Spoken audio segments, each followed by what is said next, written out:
Funding for this program was provided in part by the Corporation for Public Broadcasting and by the financial support of viewers like you. Reach for the speed, reach for the wisdom, go where the rail may run. Reach for the words, reach for the story, follow the rainbow sun. To a shining time station, where dreams can come true, waiting there for you.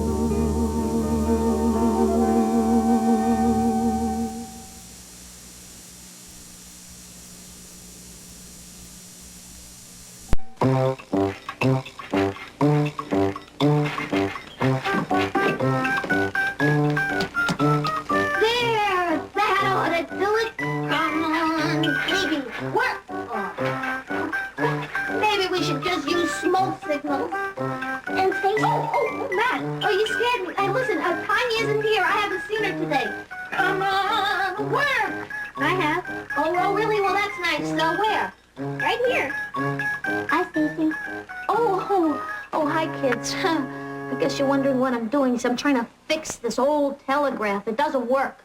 Well, let's just say it sort of works. Sometimes.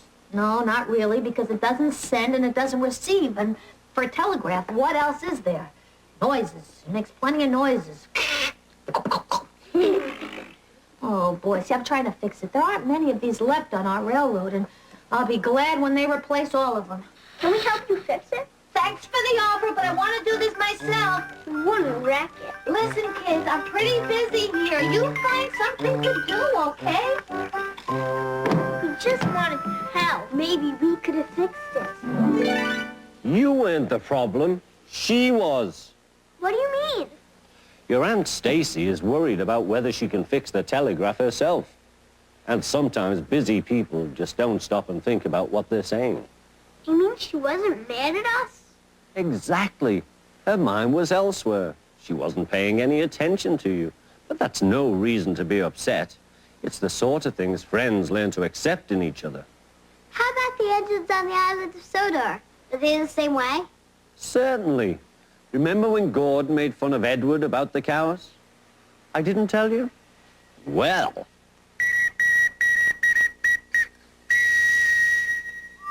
Edward was getting old. His bearings were worn, and he clanked as he puffed along. He was taking empty cattle cars to a market town. The sun shone, birds sang. But Edward was heading for trouble. Come on, he puffed. Oh, screamed the cars. Edward puffed and clanked. The cars rattled and screamed. Some cows were grazing nearby. They were not used to trains. The noise and smoke disturbed them. As Edward clanked by, they broke through the fence and ran across the line. A coupling was broken, and some cars were left behind.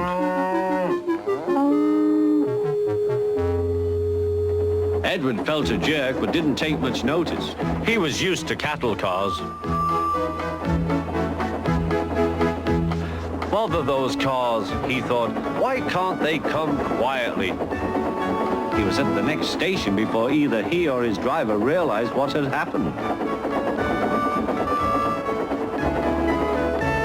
When Gordon and Henry heard about the accident, they laughed and boasted. Fancy allowing cows to break his train. They wouldn't dare do that to us. We'd show them. Old Toby was cross. You couldn't help it, Edward. They've never met cows. I have, and I know the trouble they are.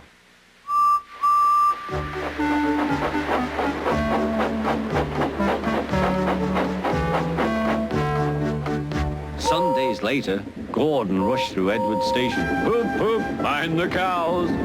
Hurry, hurry, hurry, puffed Gordon. Don't make such a fuss, don't make such a fuss, grumbled his coaches. A long stretch of line lay ahead. In the distance was a bridge. It seemed to Gordon that there was something on the bridge. His driver thought so too. Whoa, Gordon, he said, and shut off steam. Oh, said Gordon, it's only a cow. Shoo! Shoo! He moved slowly onto the bridge, but the cow wouldn't shoo. She had lost her calf and felt lonely. Moo, she said sadly. Everyone tried to send her away, but she wouldn't go. Henry arrived.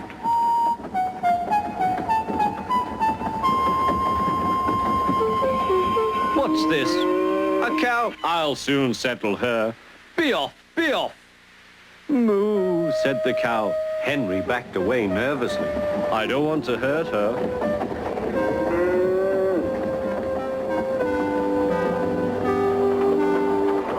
At the next station, Henry's conductor told them about the cow and warned the signalman that the line was blocked. That must be Bluebell, said the porter. Her calf is here, looking for her mother. Percy will take her along.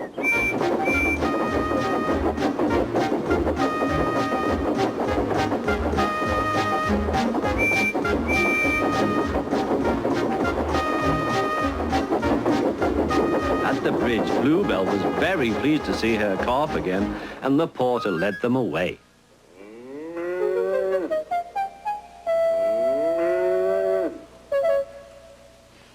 Not a word. Keep it dark, whispered Gordon and Henry to each other. They felt rather silly, but the story soon spread.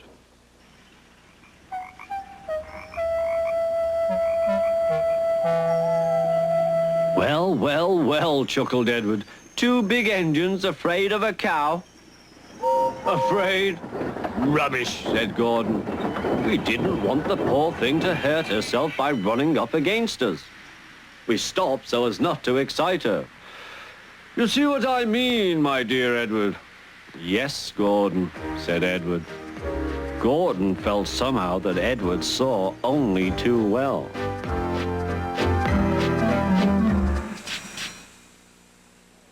Sometimes Gordon thinks he's so great.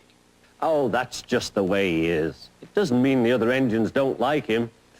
Well, I'm off to play in the Dilly-Lick tennis tournament. See you later. Oh, bye, bye. Oh, it still doesn't work. Stacy, what happened? Nothing. That's just the problem, Tanya. All I get is oh, boy, it's like if you had a telephone and it wouldn't give you a dial tone, so you couldn't receive any calls. Well, I tried. Nobody's perfect. Maybe Harry will be able to fix it when he gets back. Why is the telegraph important? Well, it's how some of the train stations can talk to each other and talk to the dispatcher. And the way they talk to each other is really wonderful. It's like a secret language, all dots and dashes. You know how your name would sound, Matt?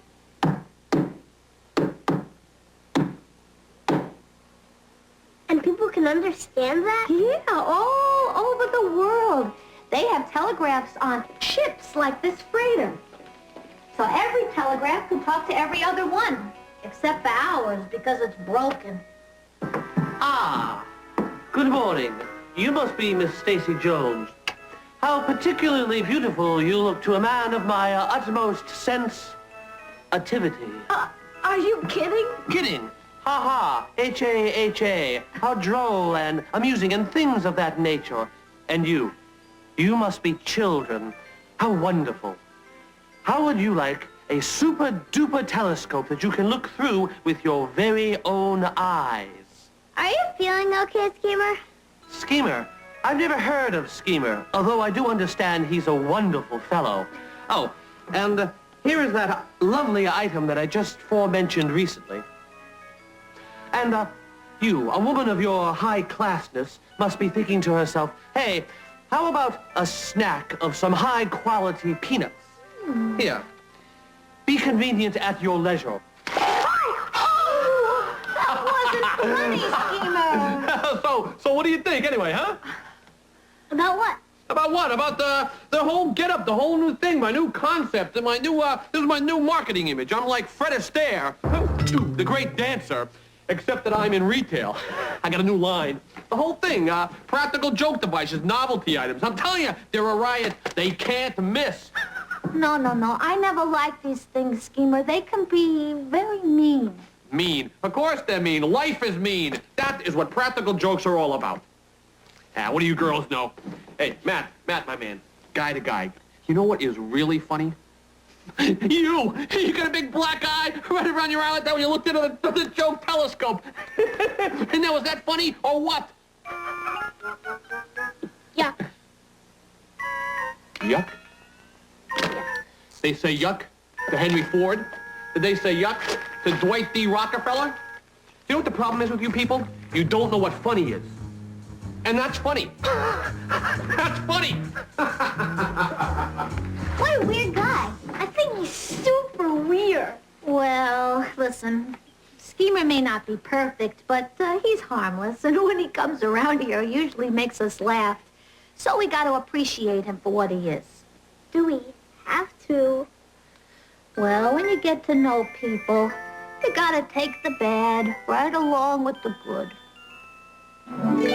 Stacy's right, you know. The good thing about Scheme is when he has an idea, he's not afraid to charge ahead and try it out. But he can be such a pain. Yeah, the bad thing about Schemer is he doesn't stop to think about how other people will feel about his ideas. So what are we supposed to do? Well, I think we're just going to have to put up with him. I must say, the practical jokes sometimes can be very silly. And other times they happen in the most unusual way. Why, I have a friend. Well, let me show you. Let's go down the anything tunnel.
Just arrived early without the telegraph to warn me. I don't know what to expect. Hi, Grandpa. Oh, Donna! I ran into a friend on a train. Of course, that's the great thing about trains. You never know who you're going to run into on one. And he decided to stop by and say hello. Tom? Hi, Harry. Tom Kellerman? My granddaughter, Tanya. Hi, Tanya. My friend, Matt. Hi, Matt. And Stacy Jones. Hi. Gotta run things around here. Nice to meet you, Tom. I've got bad news, Harry. The telegraph won't work. Won't work? Sounds to me like it's broken. Well, you introduce yourself to Tanya and Matt, and I'll take a look at this thing. Okay, Harry. Do you work on the railroad? No, but I sing songs about railroads. Here's an Irish railroad worker's song, and the chorus goes, I was wearing corduroy breeches, digging ditches, pulling switches, dodging hitches. I was working on the railway in 1841. Me corduroy breeches I put on. Me corduroy breeches I put on to work upon the railway, the railway. I'm weary of the railway. Poor Patty works on the railway. Remember the chorus? I was wearing corduroy breeches, digging ditches, pulling switches, dodging hitches. I was working on the railway. In 1842, from Hartlepool, I moved to Blue. Found myself a job to do, working on the railway. I was wearing corduroy breeches, digging ditches, pulling switches, dodging hitches. I was working on the railway. One more time. I was wearing corduroy breeches, digging ditches, pulling switches, dodging hitches. I was working on the railway. Oh, thanks. It was so nice to meet you, folks. I'm going to go meet my train on the platform. Will you tell Harry? Sure. Thanks very much. Bye. Bye. I told you I already tried that. Maybe you didn't attach it right. Maybe that's not the problem. Maybe. Well, thank you. But maybe you didn't attach it right. Harry! Stacy! They're fighting. That's not fighting. They're disagreeing. They'll make up before too long. How's the tennis tournament? I won. You won? Well, I didn't lose. I couldn't, you see, because no one else turned up to play. There'll be another tennis tournament, Mr. Conductor. Cheer up. Yes, I will, by telling you a story of James's latest adventure. One day, James had to wait at the station till Edward and his train came in. This made him cross. Late again? Edward laughed, and James fumed away.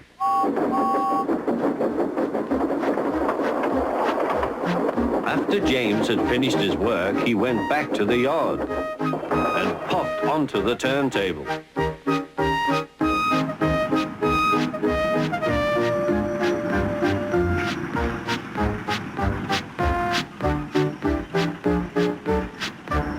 He was still feeling very bad-tempered. Edward is impossible, he grumbled to the others. He clanks about like a lot of old iron, and he is so slow he makes us wait. Thomas and Percy were indignant. Old iron? Slow? Why, Edward could beat you in a race any day. Really, said James, I should like to see him do it.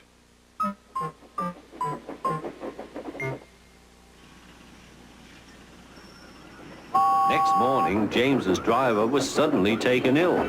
He could hardly stand, so the fireman uncoupled James ready for shunting. James was impatient.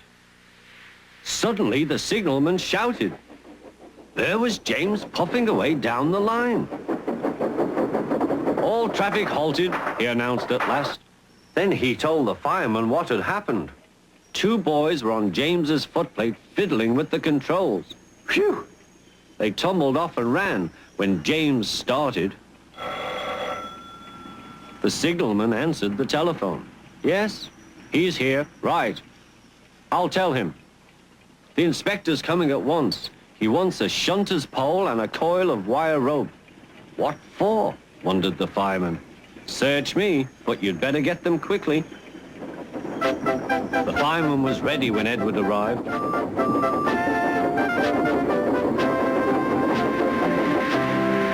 The inspector saw the pole and the rope. Good man, jump in. We'll catch him, puffed Edward. James was laughing.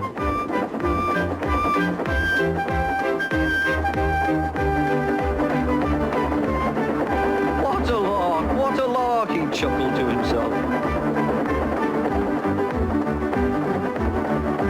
Suddenly, he was going faster and faster.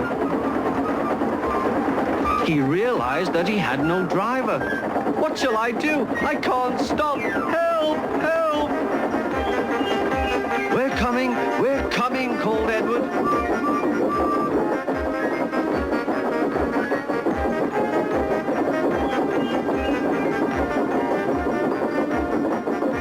Edward was panting up behind with every ounce of steam he had. At last he caught up with James.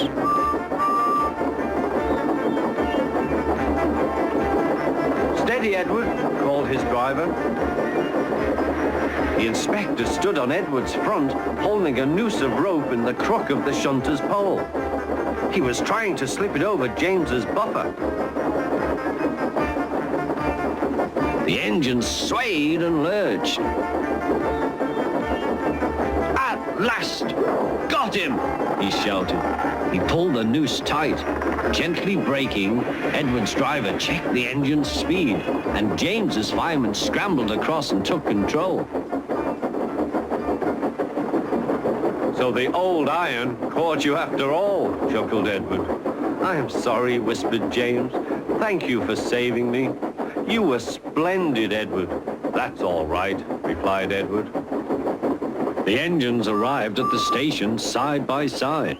Sir Topham Hatt was waiting. A fine piece of work, he said. James, you can rest and then take your train. I'm proud of you, Edward. You shall go to the works and have your worn parts mended. Oh, thank you, sir, said Edward. It'll be lovely not to clank. Now I feel so much better. So do we. I tried reconnecting. I tried reversing the wires. Why don't you look? See for yourself. That's just what I'm gonna do. Mr. Conductor, you could fix the telegraph. By magic, go on. After Stacy and Harry have spent so much time working on it? Oh, no. That wouldn't be fair to them. I will give you a clue about it, though. It's something to keep in mind no matter what you're doing. Look for the little things.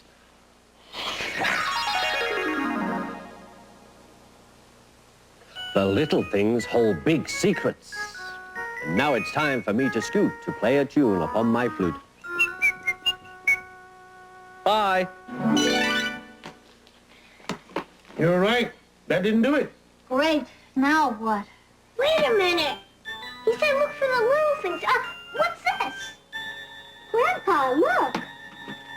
Ah! Albie. Oh. Why didn't we think of this? Oh, I'm so glad you two found that. Harry and I were getting really worried. If the two of us couldn't fix it, what would they think of us at the Indian Valley headquarters? Here goes. Thank you. That's not necessary. Thank you very much. I know that you love me. Thank you. Hey, I'm really touched. Hey, Harry, you old railroad guy, you. It's a pleasure to make your acquaintance. Shake. We've already met, Schemer. You're so right. And that's what I love about you. Shake. Oh, this stupid buzzer put itself in my hand backwards, and I ended up buzzing myself instead of Harry. Stupid thing. It's not the only stupid thing around here. That's right. It's not the only stupid. Hey, kids, I got a surprise for you. Why don't you come a little closer here now?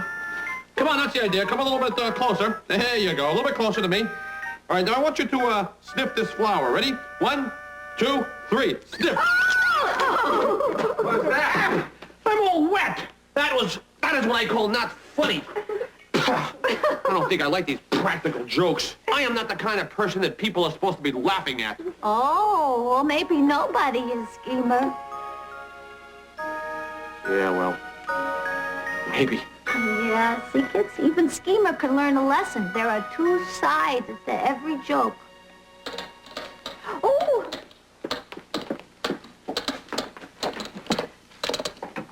Okay. All right, Tom. Says the Empire Limited is on time. It should be here in 10 minutes. Great. That gives you ample opportunity to enjoy my jukebox. Go ahead, throw in a few nickels. Well... Schemer! That's not nice. Okay. My treat. Anybody got an extra nickel? Oh! I'm kidding. You know, I might not have my practical jokes, but I still got my music.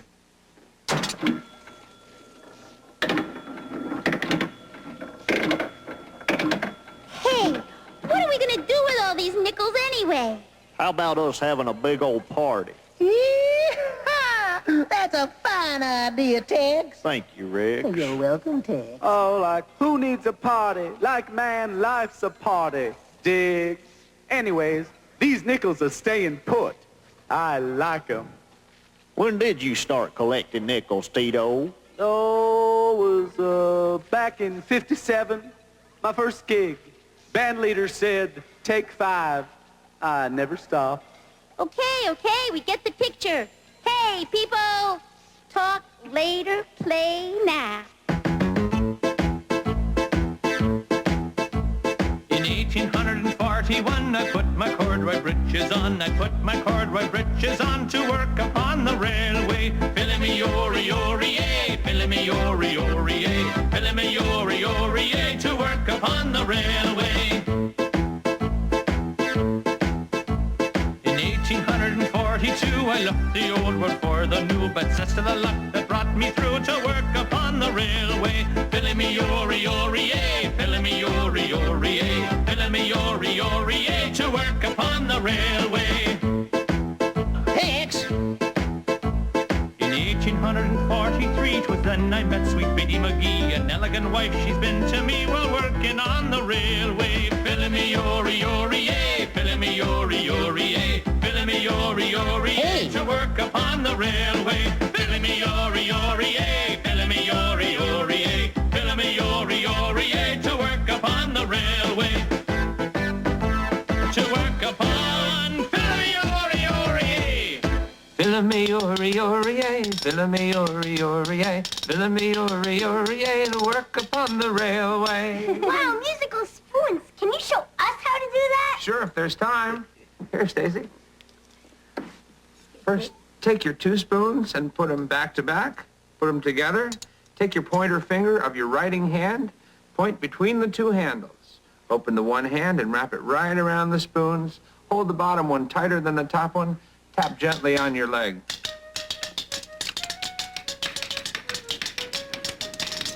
Whoops, there's my train. I gotta go. You keep practicing. Bye. Bye-bye. Bye. Well, he started to teach us how to play the spoons. Do you know how to play them too, Stacy? Well, I've been known to rattle a few in my day. Yay! How about you, Schemer? Want to learn how to play the spoons? No way, Miss Jones. I got more important things to think about than spoons. Soup spoons, musical soup spoon. Musical soup.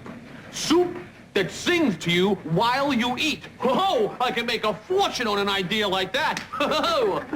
Come on, kids. We've learned a lot about people today. Now let's see what we can learn about spoons.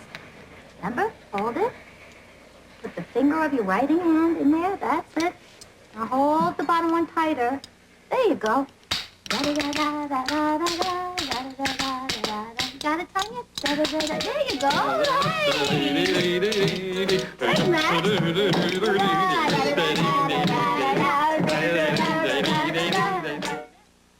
Reach for the speed, reach for the whistle, go where the rail may run. Reach for the words, reach for the story, follow the rainbow sun. To a shining time station, where dreams can come true, waiting there for you. So much to see, so far to travel, so much to learn to know. Friends by your side, hopes to hold on to, who knows how far you'll go. To a shining time station, where dreams can